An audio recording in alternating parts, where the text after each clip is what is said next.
जय श्री राम। आज मंगलवार के दिन सुनेंगे श्री हनुमान जी की कथाएं। मंगलवार का दिन हनुमान जी का दिन माना जाता है। हनुमान जी को पराक्रम, बल, सेवा और भक्ति के आदर्श देवता माने जाते हैं। इसी वजह से पुराणों में हनुमान जी को सकल गुण निधान भी कहा गया है।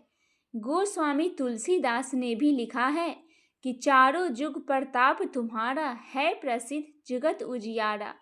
इस चौपाई का अर्थ है हनुमान जी इकलौते ऐसे देवता हैं जो हर युग में किसी न किसी रूप गुणों के साथ जगत के लिए संकट मोचन बनकर मौजूद रहे हैं।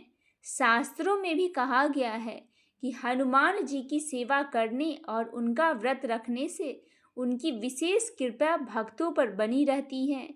आइए सुनते हैं रामचरितमानस और रामायण की सबसे भावुक और प्राकर्मिक कथाओं में से एक है लक्ष्मण जी का मूर्छित होना और हनुमान जी द्वारा पूरी द्रोणागिरी पर्वत को उठाकर ले आना। आइए जानते हैं इस अद्भुत कथा का पूरा रहस्य। लंका युद्ध के दौरान मेघनाथ इंद्रजीत ने अपनी मायावी शक्तियों का प्रयोग करते हुए श्री राम जी के भ्राता लक्ष्मण जी पर अति शक्तिशाली वीर घातनी शक्ति अमोघ शक्ति का प्रहार किया। शक्ति बाण लगते ही लक्ष्मण जी मूर्छित होकर गिर पड़े। श्री राम अपने भाई की यह दशा देखकर अत्यंत व्याकुल शोकाकुल हो गए। वानर सेना में निराशा छा गई। तब लंका के प्रसिद्ध वैद्य सुसेन को हनुमान जी की लंका से उनके भवन सहित उठा लाए। वेद सुसेन ने लक्ष्मण जी की जांच की और कहा, लक्ष्मण जी के प्राण केवल एक ही उपाय से बचाए जा सकते हैं, यदि सूर्योदय से पहले हिमालय से संजीवनी बूटी लाकर उन्हें पिला दी जाए। यदि सूर्योदय हो गया तो इन्हें बचाना असंभव होगा। यह सुनते ही हनुमान जी ने बिना एक क्षण गवाए तुरंत संजीवनी बूटी लाने का संकल्प लिया और हिमालय की ओर उड़ चले। रावण को जब इस बात का पता चला तो उसने हनुमान जी का मार्ग रोकने के लिए कालनेमी नामक मायावी राक्षस को भेजा। कालनेमी ने एक साधु का रूप धारण किया और हनुमान जी को राम नाम के जप के छलावा देकर विश्राम करने के लिए कहा। हनुमान जी को राम नाम के जप का छलावा देकर विश्राम करने के लिए कहा। हनुमान जी जब सरोवर में स्नान करने गए तो एक मकड़ी अप्सरा जो शापित थी, हनुमान जी को कालनेमी के षड्यंत्र के बारे में चेतावनी दी। हनुमान जी कालनेमी का वध किया और अपनी यात्रा जारी रखे। जब हनुमान जी द्रोणागिरी पर्वत पर पहुँचे तो रात के अंधेरे में वे संजीवनी बूटी को पहचान नहीं पाए, क्योंकि पर्वत के सभी जड़ी बूटियाँ चमक रही थी। समय तेजी से बीत रहा था और सूर्योदय का समय निकट आ रहा था। हनुमान जी ने विचार किया कि यदि बूटी ढूंढने में देरी हुई तो लक्ष्मण जी के प्राण चले जाएंगे। इसीलिए उन्होंने अपनी अपार शक्ति से पूरे द्रोणागिरी पर्वत को ही उखाड़ लाए। उसे अपने हाथ पर उठाकर वायु मार्ग से लंका की ओर चले। मार्ग में जब वे अयोध्या के ऊपर से गुजर रहे थे तो भरत जी ने उन्हें कोई राक्षस समझकर बिना फल वाला बाण मारकर नीचे गिरा दिया। जब हनुमान जी ने श्री राम का नाम लिया तो भरत जी दौड़ कर आए। हनुमान जी ने पूरी घटना बताई। भरत जी पश्चाताप करने लगे और उन्होंने हनुमान जी को अपने बाण पर बैठाकर लंका जाने को कहा, लेकिन हनुमान जी ने सम्मानपूर्वक मना कर दिया। पुनः लंका की ओर उड़ान भरी। हनुमान जी सूर्योदय से पूर्व ही लंका पहुंच गए। वैद्य सुसेन ने तुरंत संजीवनी बूटी से औषधि तैयार की और लक्ष्मण जी को पिलाई। औषधि पीते ही लक्ष्मण जी मूर्छित अवस्था से जाग उठे और श्री राम ने हनुमान जी को हृदय से लगा लिया। हनुमान जी की यह कथा दर्शाती है कि सच्ची सेवक और भक्ति के लिए कोई भी कार्य असंभव नहीं होता। जब भी श्री राम का कार्य धर्म कार्य की बात आती है तो हनुमान जी सदैव संकट मोचन बनकर प्रकट हो जाते हैं। तो आइए भक्तजनों, अब हम दूसरी कथा सुनते हैं, बाल हनुमान और सूर्य को फल समझकर निगलने की कथा। त्रेता युग में माता अंजनी और केसरी के घर भगवान शिव के अंश से हनुमान जी का जन्म हुआ। बचपन से ही वे अत्यंत तेजस्वी, निडर और चंचल थे। एक दिन प्रातःकाल लाल लाल सूर्य को देखकर उन्हें लगा कि आकाश में कोई बड़ा सुंदर और फल उगा है। वे उसे खाने के लिए आकाश में उड़ गए। देवताओं ने यह दृश्य देखा तो सभी आश्चर्यचकित रह गए। देवराज इंद्र ने समझा कि यदि हनुमान सूर्य तक पहुंच गए तो सृष्टि का संतुलन बिगड़ जाएगा। उन्होंने अपने वज्र से हनुमान जी पर प्रहार किया। वज्र उनके थोड़ी हनु पर लगा और वे पृथ्वी पर गिर पड़े। इसी कारण उनका नाम हनुमान पड़ा। अपने पुत्र को घायल देखकर पवन देव क्रोधित हो गए। उन्होंने पूरे संसार में वायु का प्रवाह रोक दिया। सभी प्राणी तड़पने लगे। तब ब्रह्मा, विष्णु, महादेव और अन्य देवता आए और हनुमान जी को जीवित किया। उन्हें अनेक दिव्य वरदान दिए। कोई अस्त्र शस्त्र उनको कुछ नहीं बिगाड़ सकेगा। वे असीम बल और बुद्धि के स्वामी होंगे। वे चिरंजीवी रहेंगे और वे सदैव धर्म की रक्षा करेंगे। आइए अब सुनते हैं दूसरी कथा, हनुमान जी को श्री राम जी से पहली भेंट की कथा। जब माता सीता का रावण ने हरण कर लिया तब श्री राम और लक्ष्मण जी उनकी खोज करते हुए ऋषिमुख पर्वत पर पहुँचे। सुग्रीव ने हनुमान जी को ब्राह्मण का वेश धारण कर श्री राम का परिचय जानने को भेजा। हनुमान जी ने अत्यंत विनम्रता से उनसे प्रश्न किया। श्री राम उनके ज्ञान और विनम्रता और मधुर वाणी से बहुत प्रसन्न हुए। जब हनुमान जी ने अपना वास्तविक रूप बताया तब श्री राम ने उन्हें हृदय से लगा लिया। उसी क्षण से हनुमान जी ने अपना संपूर्ण जीवन श्री राम की सेवा में समर्पित कर दिया। अब हम सुनेंगे हनुमान जी ने अपना हृदय क्यों चीर लिया, इसकी कथा। एक बार किसी ने हनुमान जी से पूछा, क्या वास्तव में आपके हृदय में श्री राम और माता सीता निवास करते हैं? हनुमान जी ने बिना किसी संकोच के अपना वक्ष स्थल चीर दिया। सभी ने देखा कि उनके हृदय में श्री राम और माता सीता विराजमान हैं। यह देखकर सभी की आंखों में आंसू और श्रद्धा भर आई। हनुमान जी केवल बल के प्रतीक नहीं हैं, वे भक्ति, विनम्रता, बुद्धि, निस्वार्थ सेवा, साहस और समर्पण के सर्वोच्च आदर्श देवता माने गए हैं। जो व्यक्ति श्रद्धा, विश्वास और सच्चे मन से स्मरण करता है, उसकी जीवन में आत्मबल, धैर्य और सकारात्मक ऊर्जा का संचार होता है। बोलिए वीर बलि हनुमान जी की जय हो। अब हम सुनेंगे माता सीता की खोज और लंका दहन की कथा। जब रावण माता सीता का हरण करके उन्हें लंका ले आया तब श्री राम और लक्ष्मण जी सीता जी की खोज में ऋषिमुख पर्वत पहुँचे। वहाँ उनकी भेंट सुग्रीव और हनुमान जी से हुई।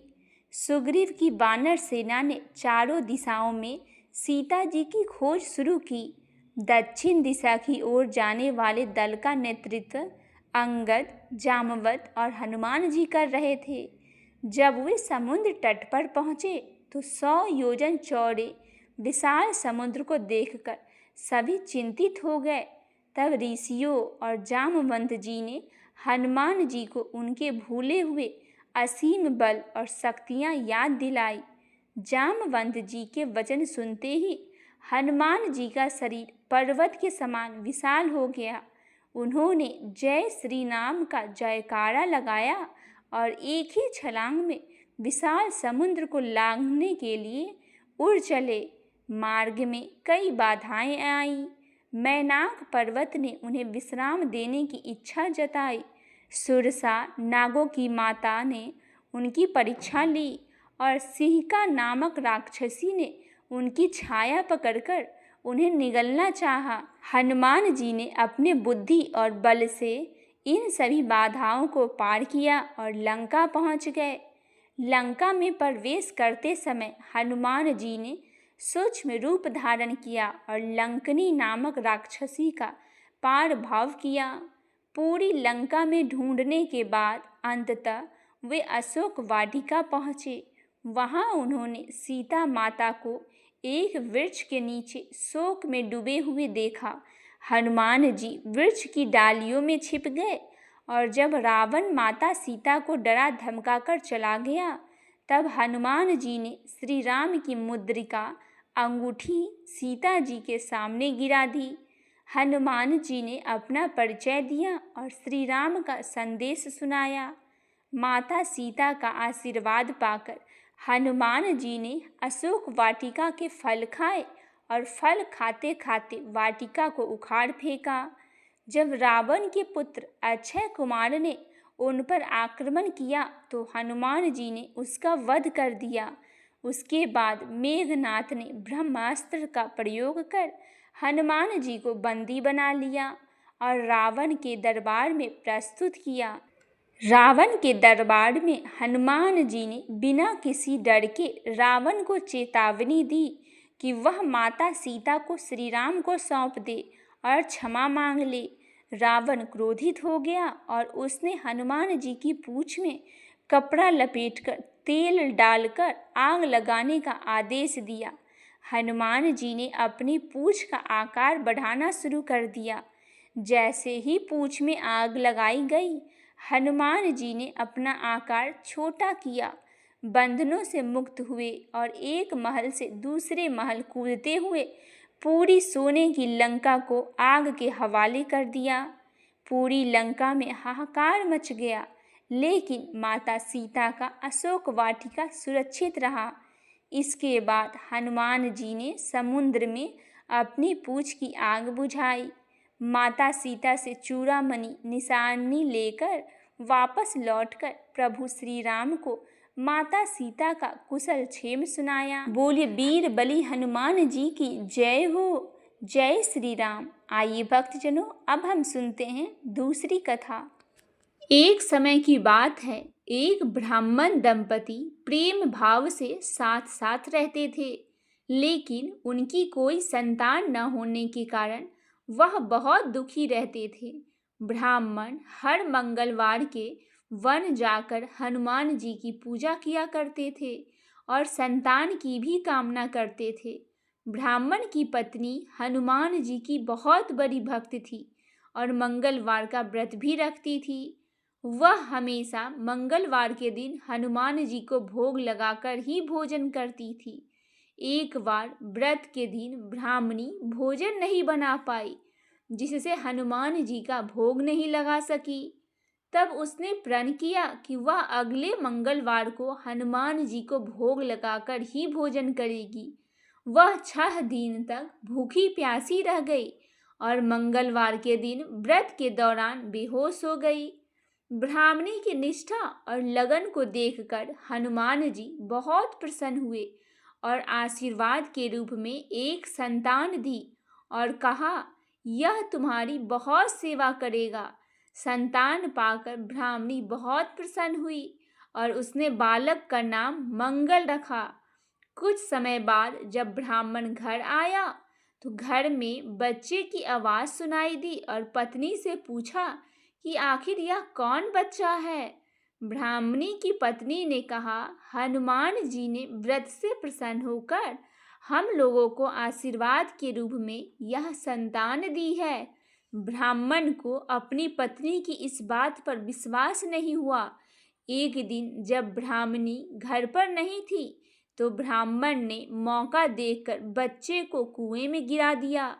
जब ब्राह्मणी घर लौटी तो उसने मंगल के बारे में पूछा। तभी पीछे से मंगल मुस्कुराकर आ गया और ब्राह्मण बच्चे को देखकर आश्चर्यचकित रह गया। रात को हनुमान जी ने ब्राह्मण को सपने में दर्शन दिए और बताया कि यह संतान तुम्हारी है। ब्राह्मण सत्य जानकर बहुत खुश हुआ। इसके बाद ब्राह्मण दंपति प्रत्येक मंगलवार को व्रत रखने लगे और शास्त्रों के अनुसार जो भी मनुष्य मंगलवार का व्रत और कथा पढ़ता या सुनता है उसे हनुमान जी की विशेष कृपा प्राप्त होती है। उसके सभी कष्ट दूर हो जाते हैं और हनुमान जी की दया के पात्र बनते हैं। बोलिए श्री बजरंगबली महाराज की जय हो। प्राचीन समय की बात है। एक गांव में एक वृद्धा माता रहती थी। वह भगवान हनुमान जी की परम भक्त थी और प्रत्येक मंगलवार को श्रद्धापूर्वक व्रत रखती थी। वह उस दिन ना तो घर लीपती थी और ना ही मिट्टी खोदने का कोई काम करती थी। पूरा दिन हनुमान जी का स्मरण, पूजा और भजन करती थी। एक बार हनुमान जी ने उसकी भक्ति की परीक्षा लेने का निश्चय किया। वे साधु का रूप धारण करके वृद्धा के घर में पहुँचे और बोले, माँ, मुझे भूख लगी है, कृपया भोजन बना दो। वृद्धा ने आदरपूर्वक कहा, महाराज जी, मैं अवश्य भोजन बनाऊंगी। साधु बने हनुमान जी बोले, पहले आंगन को गोबर से लीप दो, फिर मैं भोजन करूंगा। वृद्धा माता ने कहा हाथ जोड़कर, महाराज जी, आज मंगलवार है, मैं आज के दिन आंगन नहीं लीपती। यह मेरा व्रत और नियम है। आप कोई और सेवा बता दीजिए। साधु ने कहा, यदि तुम मेरी बात नहीं मानोगी तो मैं भोजन नहीं करूँगा। वृद्धा अपने नियम को तोड़ना नहीं चाहती थी। उसने विनम्रता से कहा, महाराज, मैं अपने व्रत का नियम नहीं छोड़ सकती। आप जो दूसरी सेवा कहे मैं कर दूंगी। तब हनुमान जी ने कहा, अच्छा, अपने पुत्र को बुलाओ। वृद्धा ने अपने पुत्र को बुला लिया। हनुमान जी ने कहा, मैं इसके पीठ पर भोजन बनाऊंगा। वृद्धा चकित हो गई, पर उसे अपने आराध्य पर पूर्ण विश्वास था। उसने अपने पुत्र को साधु के सामने बैठा दिया। साधु ने पुत्र की पीठ पर चूल्हा बनाया, आग जलाई और भोजन पकाने लगे। वृद्धा मन ही मन हनुमान जी का नाम जपती रही। जब भोजन तैयार हो गया तब साधु ने वृद्धा से कहा, अपने पुत्र को बुलाओ।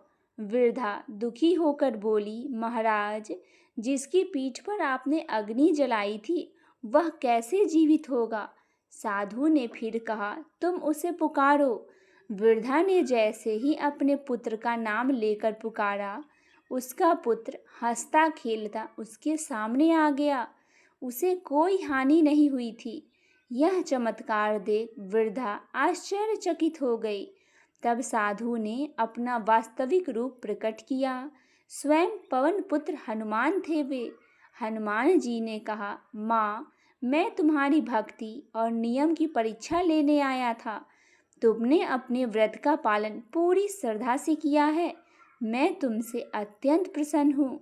इसके बाद हनुमान जी ने वृद्धा को सुख, समृद्धि और अखंड सौभाग्य का आशीर्वाद दिया। कहा जाता है कि जो भक्ति, श्रद्धा और विश्वास के साथ मंगलवार का व्रत करते हैं तथा हनुमान जी की पूजा करते हैं, उसकी सभी मनोकामनाएं पूर्ण होती है और संकट दूर हो जाती है। जय बजरंगबली। आइए सुनते हैं दूसरी कथा। पौराणिक मान्यताओं के अनुसार एक बार पृथ्वी देवी ने भगवान शिव की कठोर तपस्या की। उनकी तपस्या से प्रसन्न होकर भगवान शिव ने उन्हें एक तेजस्वी पुत्र का वरदान दिया। कहा जाता है भगवान शिव के दिव्य तेज से मंगल देव का जन्म हुआ। मंगल देव अत्यंत पराक्रमी, तेजस्वी और धर्मनिष्ठ थे। जब मंगल देव बड़े हुए तो उन्होंने भी भगवान शिव की कठोर तपस्या की। उनकी भक्ति और तप से प्रसन्न होकर भगवान शिव ने उन्हें ग्रहों में विशेष स्थान प्रदान किया और कहा कि वे संसार के लोगों के कर्मों के अनुसार फल देंगे। तभी से मंगल ग्रह नवग्रहों में महत्वपूर्ण स्थान प्राप्त हुआ। एक अन्य मान्यताओं के अनुसार मंगल देव ने भगवान हनुमान जी की आराधना की थी। हनुमान जी की कृपा से उन्हें अद्भुत बल, साहस और सम्मान प्राप्त हुआ। मंगल देव ने हनुमान जी से प्रार्थना की, जो भक्त मंगलवार के दिन श्रद्धा से आपकी पूजा करेंगे उसे मेरे अशुभ प्रभाव से मुक्ति मिले। हनुमान जी ने मंगल देव की प्रार्थना स्वीकार करते हुए कहा, जो भक्त मंगलवार को मेरा स्मरण करेगा, सुंदरकांड या हनुमान चालीसा का पाठ करेगा और सच्चे मन से मेरी भक्ति करेगा, उसके जीवन के कष्ट, भय, शत्रु बाधा और मंगल दोष स्वयं मैं दूर करूँगा। तभी से मंगलवार का दिन हनुमान जी और मंगल देव दोनों की पूजा के लिए विशेष माना जाता है। इस दिन व्रत रखने, हनुमान चालीसा पढ़ने, सिंदूर और चमेली का तेल चढ़ाने तथा गरीबों को दान देने से मंगल ग्रह का पीड़ा शांत हो जाती है और जीवन में सुख, साहस तथा सफलता मिलती है। भगवान की सच्ची भक्ति से सभी ग्रहों के अशुभ प्रभाव कम हो जाते हैं। हनुमान जी की कृपा से भय, संकट और बाधाएं दूर हो जाती हैं। मंगलवार का व्रत और पूजा से मंगल ग्रह की शुभता प्राप्त होती है। बोलिए पवन पुत्र हनुमान जी महाराज की जय हो। मंगल देव की जय हो।